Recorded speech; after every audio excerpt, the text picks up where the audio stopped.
বাংলাদেশের সবজি ও ফলমূলের বড় বাজার মধ্যপ্রাচ্য, যা মোট সবজি রপ্তানির প্রায় 60%। সৌদি আরব, সংযুক্ত আরব আমিরাত সহ মধ্যপ্রাচ্যের দেশগুলোতে বছরে কয়েক কোটি ডলারের সবজি রপ্তানি হয়। ইরান, ইসরায়েল, যুক্তরাষ্ট্রের সংঘাতের জেরে অধিকাংশ এয়ারলাইন্স তাদের মধ্যপ্রাচ্যগামী ফ্লাইট স্থগিত করায় ক্ষতির মুখে পড়েছেন রপ্তানিকারকরা। মধ্যপ্রাচ্যের দেশগুলো তাদের আকাশসীমা বন্ধ রাখায় একদিনেই ঢাকা ও চট্টগ্রাম মিলিয়ে 80 টন সবজি রপ্তানি সম্ভব হয়নি। এতে ক্ষতির মুখে পড়েছেন রপ্তানিকারকরা।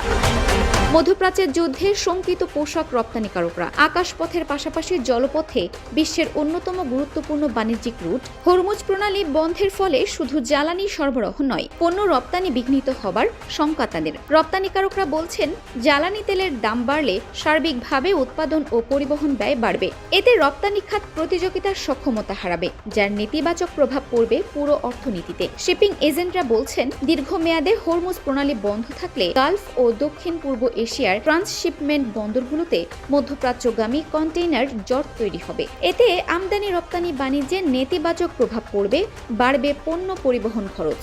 ইপিবির তথ্য অনুসারে 2024-25 অর্থ বছরে মধ্যপ্রাচ্যে বাংলাদেশ সবজি, তৈরি পোশাক সহ প্রায় 8 কোটি ডলারের পণ্য রপ্তানি করেছে। এছাড়া ইরানে রপ্তানি করেছে $5,39,000 পণ্য।